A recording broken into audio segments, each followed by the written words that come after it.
욥기의 핵심 등장인물이 있습니다. 그래서 욥기를 연극으로 꾸민다고 하면 등장인물들, 무대에 올라온 인물들이 있고 무대 뒤에 있는 인물들로 나눌 수가 있는데, 문제는 무대 뒤의 인물들 보이지 않죠. 하지만 사실은 무대 뒤 역시 마찬가지로 또 다른 무대의 역할을 하죠. 그래서 무대 뒤의 인물들이 또 다른 주인공 노릇을 하는 굉장히 희한한 연극입니다. 욥기를 연극으로 꾸미면 그렇습니다. 굉장히 희한한 연극이 돼요.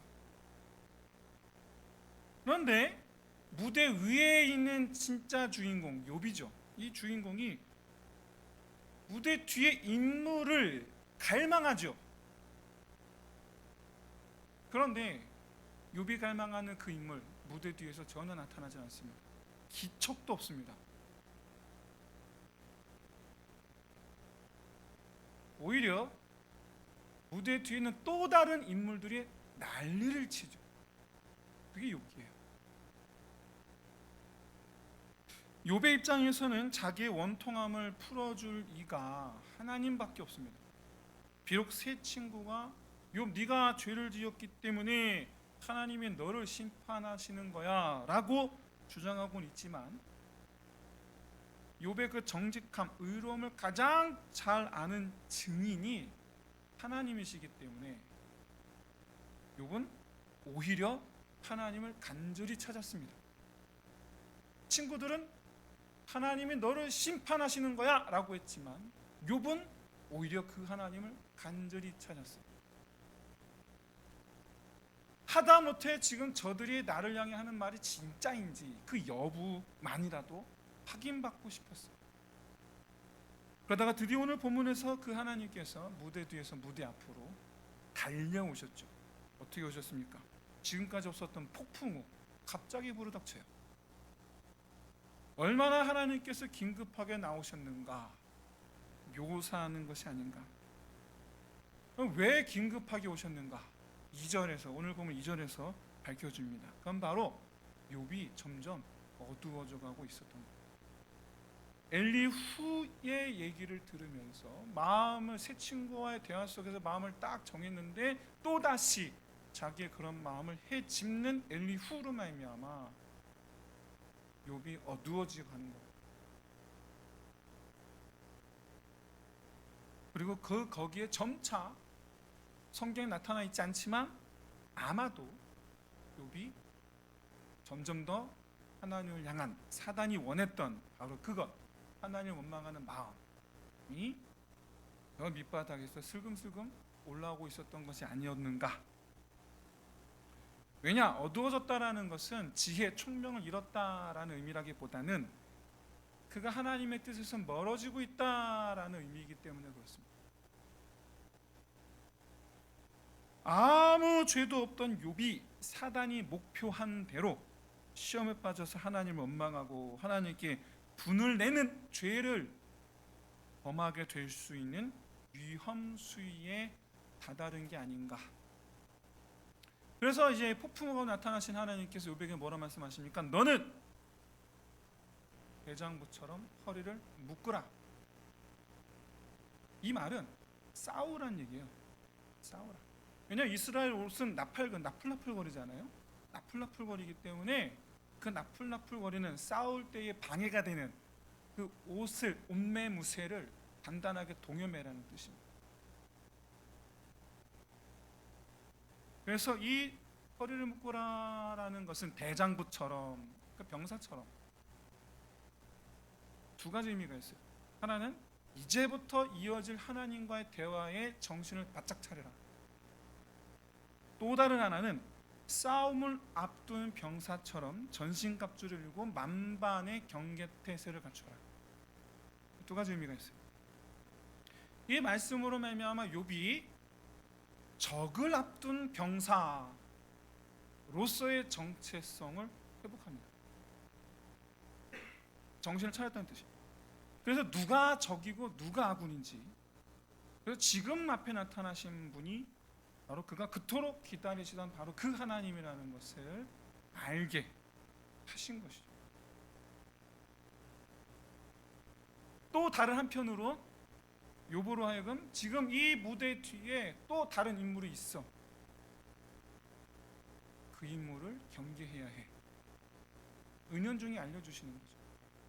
넌 지금부터 대장부처럼 허리를 동이고 있어. 왜? 첫째, 이제부터 나와의 대화의 정신을 바짝 차려야 되거든. 둘째, 이 무대 뒤에 누가 있어. 이 모든 건 다 그것 때문이야.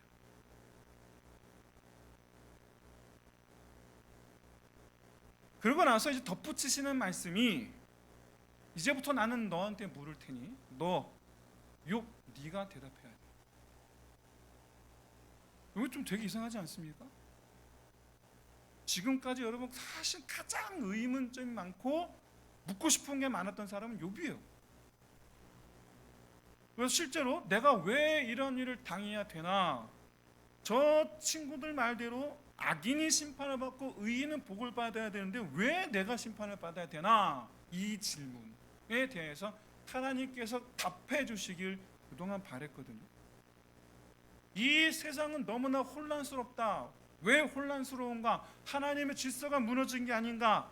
하나님의 다스리신 통치는 어디 갔는가? 하나님의 공의가 사라진 이 세상에서 과연 하나님께서 이 세상을 다스리고 계신 게 맞는가? 등등의 질문들을 앞에서 쭉 해왔거든요. 그래서 이런 혼란 속에서 하나님께 자기 의로움에 대해서 하나님 증거해 주시면서 동시에 왜 이런 나를 심판하셨는지에 대한 그 이유를 알려달라라고 기도했거든요. 말씀 좀 해주세요. 그런데 지금 하나님 나타나 뭐라 말씀하시냐? 아니, 네가 대답해야 해 라는 거예요. 지금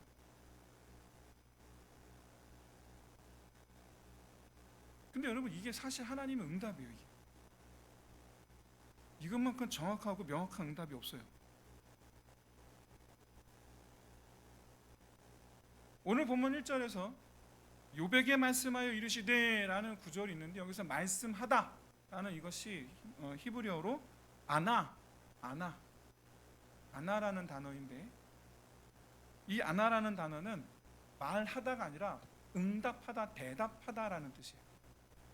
그러니까 지금 하나님께서 폭풍 가운데 달려오셔서 지금까지의 욥의 의문에 대답을 하시는 거예요. 대답하여 이르시되가 되는 거예요. 지금 근데 뭐라고요? 대답하여 이르시되 나는 물을 테니 네가 대답해. 희한하죠? 이게 무슨 말일까? 이게 무슨 말일까? 그러면서 그 뒤에 이제 하나님께서 38장 41장까지 여러분 주님께서 하나님께서 질문을 하시는데, 정말로 정신을 똑바로 차리지 않으면 대답은커녕 혼미해질 정도로 수도 없이 많은 질문들을 폭풍우같이 쏟아냅니다. 38장 41장까지 보면 마치 보잖아요. 랩 하시는 것 같아요. 랩. 마치 랩. 그래서 실제 여러분 38장에서 41장까지 하나님의 질문들을 제가 집에서 혼자서 랩처럼 불러봤거든요. 이게 되게 재밌습니다. 한번 해보세요. 이게 라임이 맞아요. 뭐뭐 했느냐? 뭐뭐 했느니라? 라임이 맞아요. 한번 해보세요. 재밌습니다. 냐로 끝나거나 라로 끝나는데, 이게 여러분 듣는 욥의 입장에서는 이게 정말 이게 정신을 차리지 못할 정도가 아닐까 생각이 들 정도예요. 물론 뭐 히브리어로 보면은 라임이 이루어지지 않습니다. 우리말이니까 그런 거고. 근데 어쨌든 간에 중요한 것은 우리말로 이 하나님 말씀을 랩처럼 진짜 읽어보세요. 그러면 욥의 마음을 좀 여러분 이해가 되지 않으실까 싶어요. 왜? 첫째, 하나님께서 이렇게 말씀이 많으신 분이었구나. 위험에 차서 근엄하게 한마디 툭툭 하실 줄 알았는데 마치 랩하듯이 막 쏟아내시는. 둘째, 왜 이렇게 말씀 많이 하시느냐? 바로 날 설득하시기 위해서, 심판하시려고가 아니고 날 깨닫게 하시려고, 날 설득하게 하시기 위해서 이렇게 말씀을 쉬지 않고 하시는구나. 최소한 하나님이 여전히 날 사랑하시는 건 알겠다. 그리고 셋째는 뭐냐? 말씀을 듣다 보니 내가 잘못했구나. 사랑하는 성도 여러분, 하나님께서 말씀을 많이 하신 것은 욥을 향한 하나님의 사랑 때문입니다. 물론 그 내용 가면 이제 신학적인 부분입니다. 이거는 오늘 시간 관계에서 오늘 안 했어요. 생략했고 다음 주에 할 겁니다. 근데 이것을 어쨌든 이 말씀의 내용들을 랩처럼 쭉 읽다 보면 깨달아져요. 그 느낌이 뭐냐? 진짜 나를 위해서 이렇게 말씀을 많이 하시는구나. 만약에 하나님께서 나를 심판하시려고 나타나셨다면 한마디면 돼요. 한마디, 딱 한마디. 이 악한 종아, 너는 밖에 나가 슬피 울며 이를 감이 있으리라. 이거 한마디면 돼요. 근데 아니에요. 네가 이걸 하느냐? 나는 내가 너 이렇게 했느니라? 네가 이걸 하느냐? 내가 너 이렇게 했느니라? 계속해서 쉬지 않고.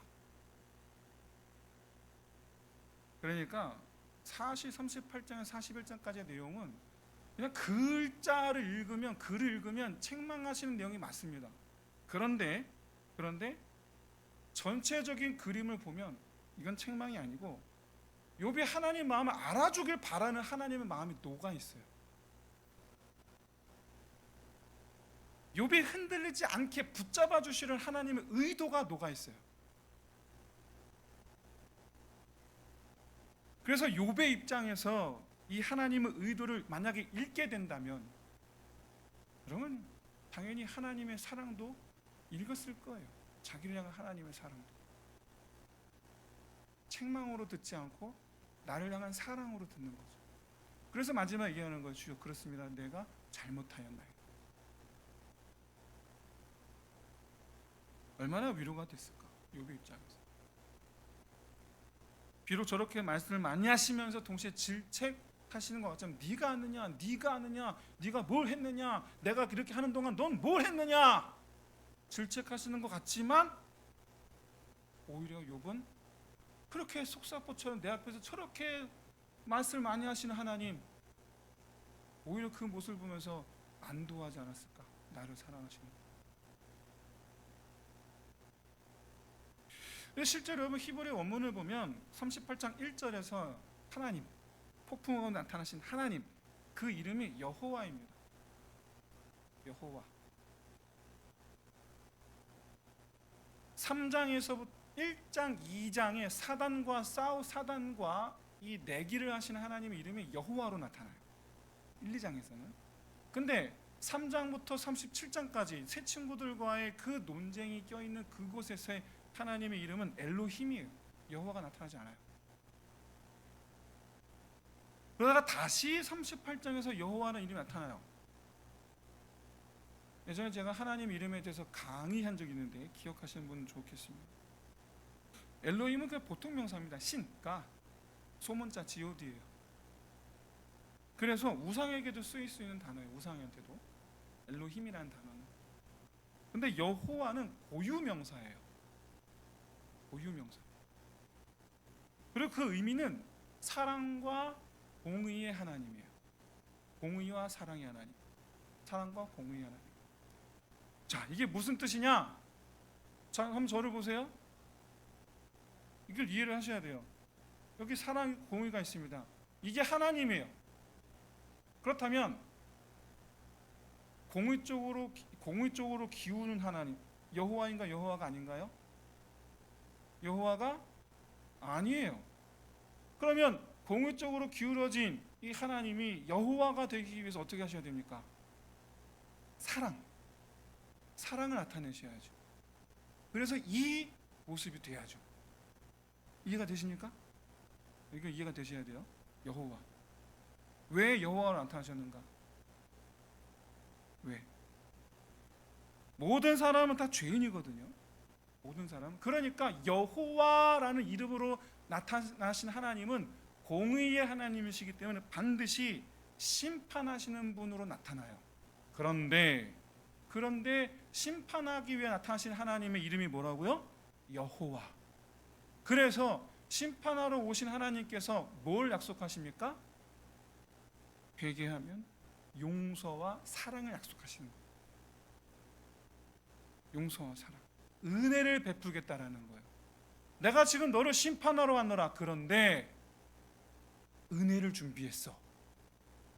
그래서 여러분 소선지서 대선지서를 보면 거기에 나타난 하나님의 이름은 여호와, 엘로힘, 엘샤다이, 아도나이 이름이 많이 등장하는데 그 중에서 여호와 이름이 80%예요.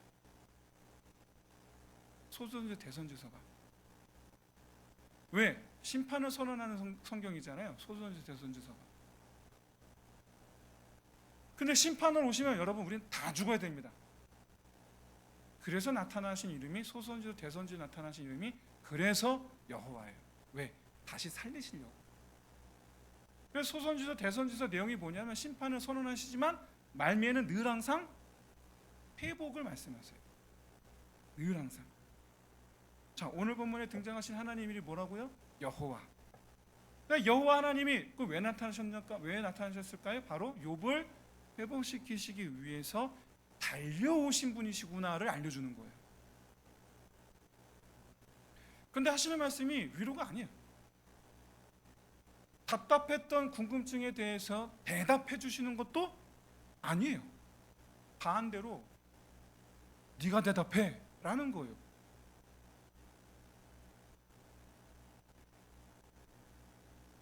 내가 질문을 할 테니 잘 대답해봐. 그런데 여러분, 사실은 주님 왜 오셨습니까? 아까 말씀드렸죠? 대답하시기 위해서 오셨잖아요.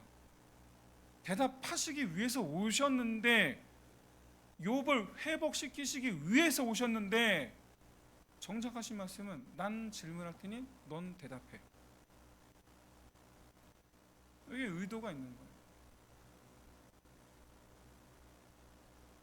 사랑하는 성도 여러분,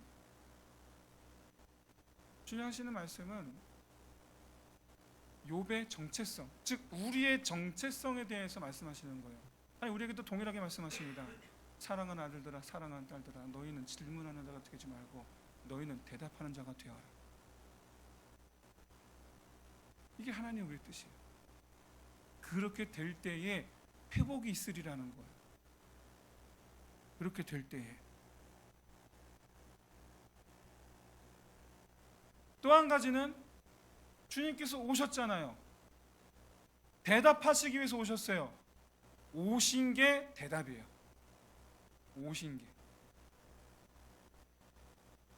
여러분, 애초에 욥이 하나님께 대답하여 주옵소서 요구했던 이유가 뭐냐면 고통에서 벗어나고 싶었기 때문이거든요. 근데 하나님께서 오셨잖아요. 욥의 고통은 끝난 거예요. 그러니 그에 대해서 하나님께서 뭔가를 더 대답하실 이유가 없는 거예요. 왜냐? 욥의 문제의 해답은 하나님 그 자체에 있기 때문이에요. 뭐 이해가 안 되시죠? 한번 잡아보십시오. 애가 울어요. 근데 애가 이제 뭐 1살짜리 2살짜리가 무슨 생각을 하겠습니까? 근데 한편으로는 좀 그런 생각이 들어요. 울면서 만약에 내가 저 애기라면 이런 생각하지 않았을까? 말은 못하면서 왜 난 배고픈 거야? 왜 난 이렇게 힘든 거야? 난 지금 아무것도 할 수 없는데 이럴 거면 도대체 왜 난 태어난 거야? 이러면서 울지 않았을까요? 근데 여러분, 이런 수많은 의문 속에서 애가 울어요. 근데 애가 울으면 그칠 때가 있습니다. 언제입니까? 엄마가 나타나면 그쳐요. 그런 의문들이 다 쓸데없는 의문들이 되고 말아요. 엄마가 와서 딱 안아주는 순간 아기는 다시 평안해집니다. 언제 그런 생각했냐는 듯이 다시 평안해집니다. 아기의 모든 질문의 대답은 엄마예요. 엄마만 오면 끝이야 그냥. 근데 여러분, 우리도 똑같은 질문을, 우리도 똑같은 신앙 고백을 하지 않습니까? 우리도 사실은 한번 여러분 따라해 보시겠습니까? 주님만 계시면 됩니다. 주님만 계시면 됩니다. 이게 인생의 해답이에요. 이게 인생의 해답이에요. 이게 어떤 질문을 갖다 붙이고 어떤 의문점이 있다 할지라도 주님 오시면 끝이에요. 그냥 예수 그 이름이 해답인 줄로 믿습니다. 그래서 욥이 그동안 앞에서 4장부터 시작해서 37장 이르니까 욥이 수도 없이 했던 그 수많은 질문들이 하나님이 딱 나타나심으로 다 쓸데없는 게 된 거예요. 그냥 왜? 오신 하나님께서 욥의 필요를 다 하시기에 이제는 욥이 그토록 원했던 평안으로 인도하실 거니까. 그리고 실제로 42장에서 이 말씀을 마치시고 난 다음에 실제로 42장에서 그렇게 하시잖아요. 그래서 욥이 하나님께 그 어떤 질문도 하지 않습니다. 할 필요가 없어졌어요. 하나님 안 계실 때는 그렇게 수많은 질문 쏟았는데 하나님 딱 하고 오시니까 질문을 안 해요. 할 필요가 없죠. 없는 거예요. 하나님이면 충분하니까. 하나님이면 충분. 이 고백이 오늘 저와 여러분의 고백이 되기를 주의 이름으로 축원드립니다. 욥이 질문하는 사람이 아니라 세상 고난 가운데에서 질문하는 사람, 의문을 가진 사람이 아니라 그 모든 세상 고난 가운데 대답해 주는 사람이 되라 라는 것이 이게 왜 회복이 되는가? 그건 바로 의문을 가진 사람은요, 고통에 찌든 사람이에요. 고통에 휘말리는 사람이에요. 그런데 대답해 주는 사람은요, 고통을 이기고 있는 사람이에요. 이기고 있는 사람 되시기를 주의 이름으로 축원드립니다. 사람은요, 보통 인생 앞에서 겪는 그 모든 고통들에 대하여 왜 나한테 이런 일이? 라는 질문을 던집니다. 의문을 가져요. 그런데 간혹 그런 사람이 있어요. 야, 이런 세상에서 저렇게 사는 사람도 있구나 라고 답을 보여주는 사람도 있어요. 고통과 고난을 저렇게 이겨내는 사람이 있구나, 답을 보여주는 거예요. 우리가 볼 땐 되게 힘들어해야 되거든요. 근데 되게 표정이 행복해. 아무렇지도 않아. 우린 궁금하죠. 어떻게 저럴 수가 있지? 그때 그가 대답해 주는 겁니다. 대답해 주는 사람. 저와 여러분이 그렇게 하나님께 계속해서 의문을 던지는 사람이 아니라 세상을 향해서 대답해 주는 사람이 되시기를 주의 이름으로 축원드립니다. 여러분, 이게 바로 하나님께서 오늘 욥에게 바라시는 거예요. 너는 대답하는 사람이 될지어다. 고통 속에서 평안을 잃지 않는 사람이 될 수 있는 비결이에요. 이게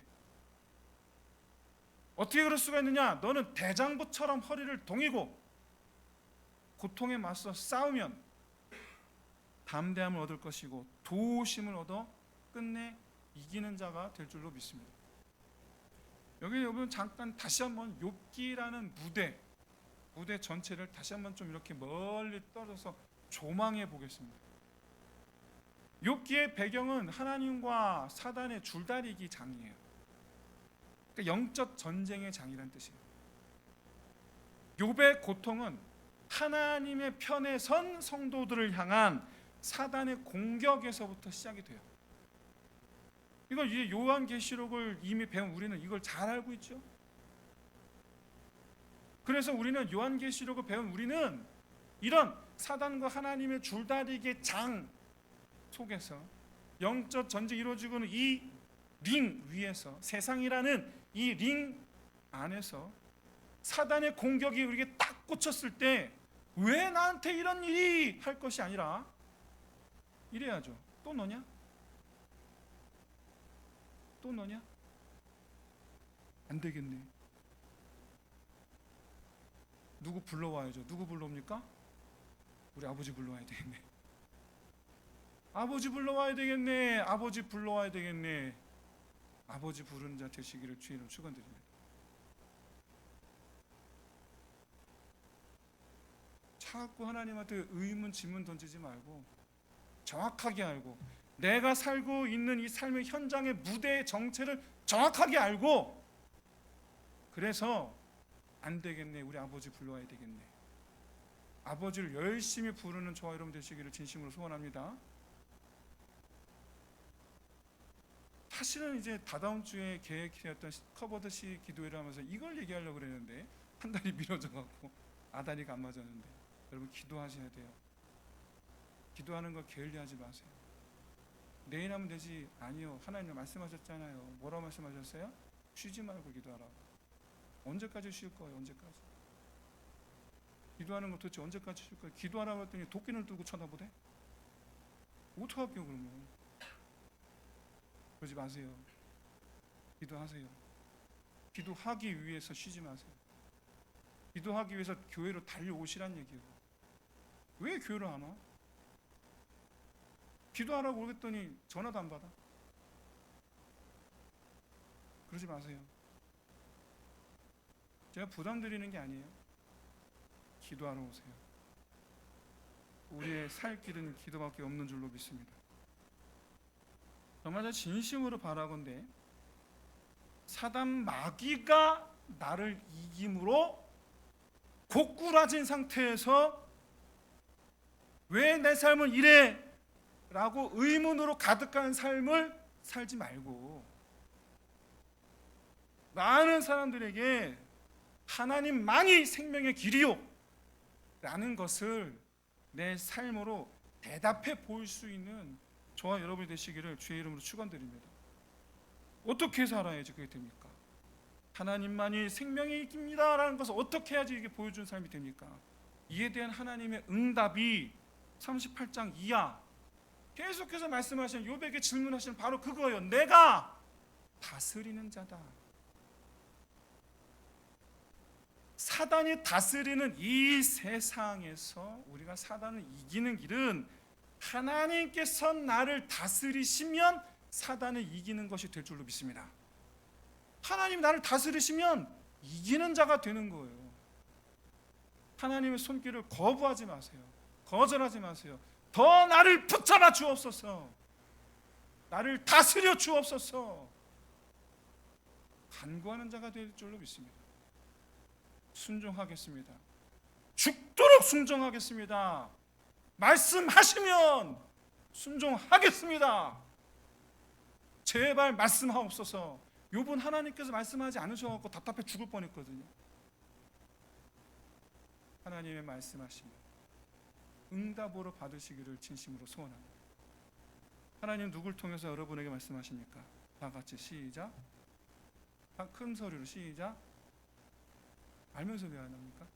하나님이 누굴 통해 여러분에게 말씀하십니까? 시작. 에? 다 같이 시작. 왜 안 해요? 알면서. 다 같이 시작. 입안 떼는 건 뭐요? 그놈의 고집은 언제까지 고집 피우려고? 그렇지. 여러분, 목사가 뭐 하는 사람이라고요? 목사가 뭐 하는 사람이라고요? 여러분 괴롭히는 사람인가요? 아니면 여러분을 목자 되신 예수님께로 인도하는 사람인가요? 놀랍게도 여러분, 목사는요, 양이 있고 목자가 있는데 그러면 목사는 어떤 위치일까요? 네? 뭐라고요? 천사 아닙니다. 그래서 난 너무 좋겠네. 날아다닐 거 아니야. 자, 목사는 어떤 위치일까요? 정답입니다. 장로님이시니까 역시 수준이 있으셔. 개입니다, 개. 목사는 개예요. 그래서 성도들한테 맨날 짖어야 돼요. 여러분, 목사는 짖는 사람이에요. 저쪽으로 가, 왜? 이쪽으로 가, 왜? 쫓아다니면서 짓는 사람이 목사예요. 목자는 그럼 누굽니까? 예수님이잖아요. 그러니까 저는 짓는 사람이에요. 근데 저한테 너 왜 짖어갖고 도끼는 뜨시면 되겠습니까?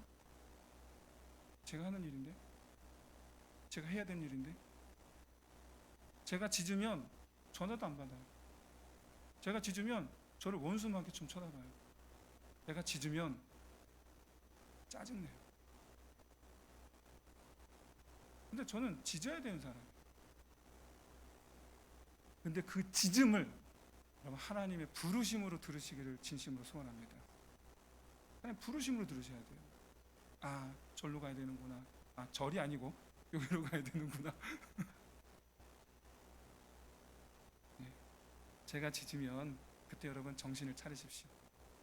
아, 내가 딴 데 가고 있었구나 아셔야 돼요. 잘 가고 있는 분한테는 제가 안 짖어요. 왜 짖습니까? 잘 안 가고 있으니까 가서 짖는 거지. 아시겠지만 보통은 제가 껄끄러우면 제 아내를 대신 짖으라고 보내거든요. 그럼 제 아내가 짖을 때가 있어요. 저를 대신해서. 들으세요. 들으시라고. 사랑하는 성도 여러분, 다시 말씀드리지만 사단이 다스리는 이 세상을 이기는 길은 하나님께서 내 삶을 다스리시는 거예요. 그래서 의문의 말, 왜 내게 이런 일이, 의문의 말을 내뱉는 것이 아니라 주께서 나를 위해 이렇게 하셨습니다, 감사의 말로 내 입이 충만해지는 것. 그것이야말로 여러분 세상에서 고통을 가진 사람들에게, 의문을 가진 사람들에게 대답해주는 사람의 모습인 줄로 믿습니다. 감사 입술로 충만하시기를 주의 이름으로 축원드립니다. 세상의 고난은 하나님께서 내 삶을 다스리시면 넉넉하게 이깁니다. 그래서 우리를 이기게 하시려고 다스리시는 하나님께 내가 감사가 끊어지지 않는 자 될 때 내 주변의 사람들이 나를 보고 생명의 길을 발견하게 되며 그 대답해주는 사람의 모습이 되는 거예요. 그렇게 난 또 고난을 이기고 다른 이들에게도 생명의 길을 보여주는 대답하는 삶, 감사의 삶 다 되는 저와 여러분 되시기를 주의 이름으로 축원드립니다. 기도하겠습니다. 할렐루야. 하나님 아버지, 이 시간 우리가 주 앞에 모여 하나님의 음성을 듣습니다. 하나님 소원하건대 우리를 다스려 주옵소서. 우리 걸음 한 걸음 한 걸음 포고하여 주옵소서. 인도하여 주옵소서. 기꺼이 주의 말씀에 귀를 기울인 자 되게 하여 주옵소서. 인도하실 바다 사망의 음침한 길을 다닐지라도 두려워하지 않는 자까지 되어질 수 있는 우리 거룩한 죄전들, 담대한 죄전들, 대장부처럼 허리를 동이고 주의 음성을 듣는 자들 다 되게 하여 주옵소서. 감사하며 예수님 이름으로 기도드리옵나이다.